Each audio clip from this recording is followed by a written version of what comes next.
Yettele's Feathers by Joan Rothenberg.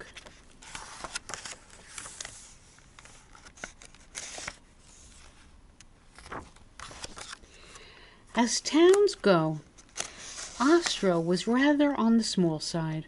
In fact, it was said that if you were riding in a wagon and happened to sneeze just as you were entering Astra, you'd be out of town again before you could open your eyes and wipe your nose. So, when Yettele Babalonsky looked out her window, she could see the whole town. Yettele lived in a tiny room over the baker's shop. She had no children, and her husband, Mendel, may he rest in peace, had died. With no one to care for but herself, Yettele had a lot of time for minding other people's business. More than anything else, Yettele loved to talk. She loved the sound and feel of the words as they rolled off her tongue. It didn't much matter that she had no one at home to listen. She talked to herself, to the walls and the furniture, and even to the carrots and sweet potatoes as she was cutting them into the simas. Cut and chop, quick, crispy carrots hop into the pot. When she grew tired of talking to walls and chairs, she put on her babushka and shawl and went outside. She talked to anyone who would listen. Now, everyone likes to hear a good story, especially when it happens to be about someone they know. But as time went by, people started hearing stories about themselves, and they didn't like it one bit. "My poor Goldie," cried Mo Pishkin. "Nobody will eat her delicious chicken soup. Ever since Yettele started spreading those rumors that she adds sawdust to make her matzo balls bigger." "Gutton you," cried Tilly Schnitzel, the dressmaker. "How can I make a living with Yettele telling all of the ladies that I fit their dresses too small on purpose, just to make them feel fat?" There were many others who felt the sting of Yettele's gossip, but the story she told about Yessel Farfel was the last straw. One Friday morning she watched from her window as people bought their chickens and challahs and candles for Shabbat. She saw Yessel take an apple as he passed the fruit stand. "Nu," remarked Yettele to the chair, "what is Yessel Farfel doing wandering around town taking apples?" "Poor Fanny Farfel," sighed Yettele, "5 children to care for, and a husband who was forced to steal apples to feed his family."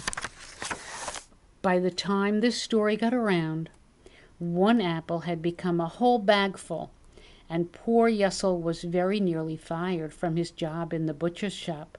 His reputation was sorely bruised. "Yettele Babalonsky, you thoughtless old busybody," cried Fanny, her face red as a beet. "May all of your teeth fall out except for one, and in that you should have a toothache. Maybe then your mouth will be too busy for such preposterous lies. First of all, my Yessel took only one apple, not a whole bagful, and he didn't steal it either. Tevye offered Yessel the apple in exchange for the favor." "Fanny Farfel, there's no need to get so upset," said Yettele. "I didn't mean to cause you any trouble. I didn't see Yessel deliver the chicken to Sophie. I'm very sorry, and I take it all back." "The damage has already been done," snapped Fanny. "You can't just take it back. Don't you have anything better to do than sit in that window of yours and poke your nose into other people's business?" Soon there wasn't a soul in Astra who felt safe from Yettele's wagging tongue. "There's old blabbermouth Babalonsky," people cried when they saw her. They would stop talking and walk in the opposite direction.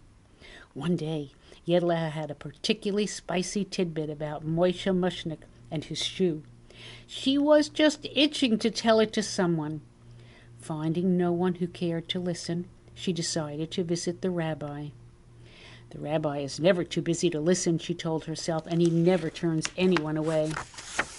"Yettele Babalonsky, it's so nice to see you," greeted the rabbi.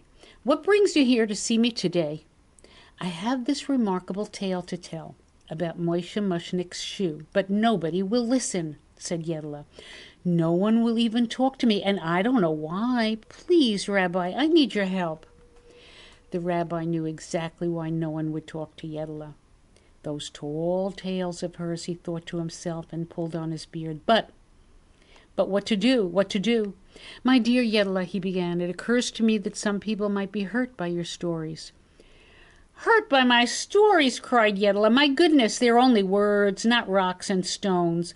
What harm can come from a word? Certainly no more harm than from a feather." "I think that I can help," said the rabbi. "But first I must ask you to help me with a problem." "It would be an honor," replied Yettele. "Just ask and it is done. Please go home and find the biggest and plumpest pillow you have. Take some scissors and cut off the top," instructed the rabbi. "When you've done that, bring the pillow to me." "Such an odd request," muttered Yettele to herself as she hurried home. "But he's the rabbi, a very wise man. Who am I to question?" Even so, she did feel rather foolish cutting the top off a perfectly good pillow. Yettele took the pillow and set out for the rabbi's house. Just as she stepped out into the street, a particularly rambunctious gust of wind came up from behind and snatched the pillow right out of her arms. Before she knew what hit her, Yettele was lost in a blizzard of goose feathers.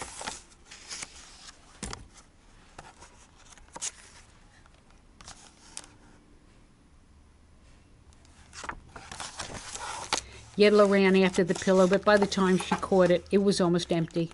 She grabbed handfuls of feathers that had drifted into the gutters and tried to stuff them back into the pillow. "Oy vey, what am I going to do now?" she wailed. "I'd better take what's left of this pillow to the rabbi before it gets any smaller." The rabbi tried to hide his amusement as he opened his door to find Yettele, with goose feathers stuck to her clothing and tangled in her hair.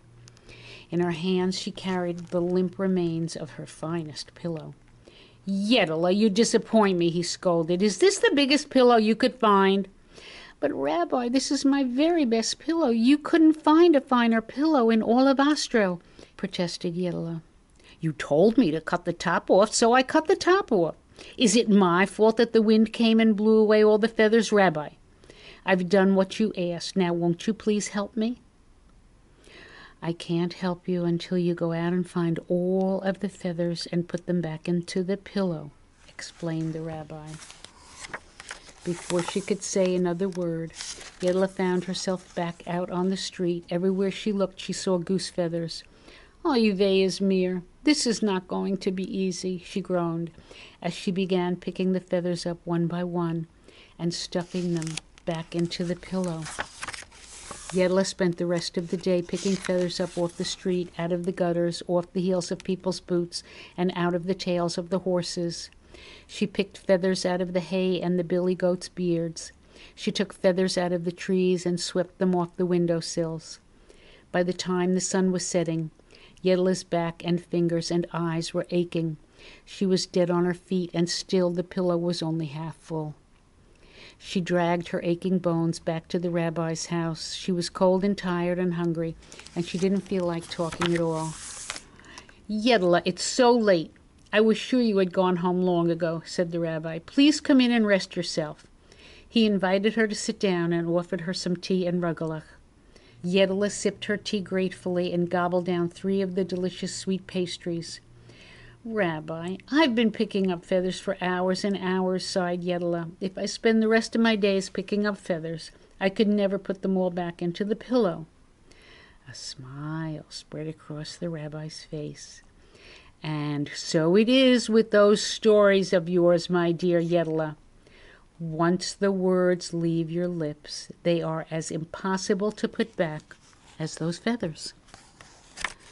Astra was never completely rid of Yettele's feathers. People were picking them out of their shops and houses for weeks, though it wasn't long before they went unnoticed. Yettele began to tell new stories. They were stories about herself. They were about when she was a girl before she married Mendel, may he rest in peace, and moved to Astra. Everyone loved these stories, but Yettele's greatest fans were the children. Every day they flocked up to Yettele's cozy little room, where she spent hours filling them with freshly baked strudel and marvelous tales. Of course, the story that everyone loved the best was the one about the feathers. Each time Yettele told it, she was reminded to think about her words before they left her lips forever.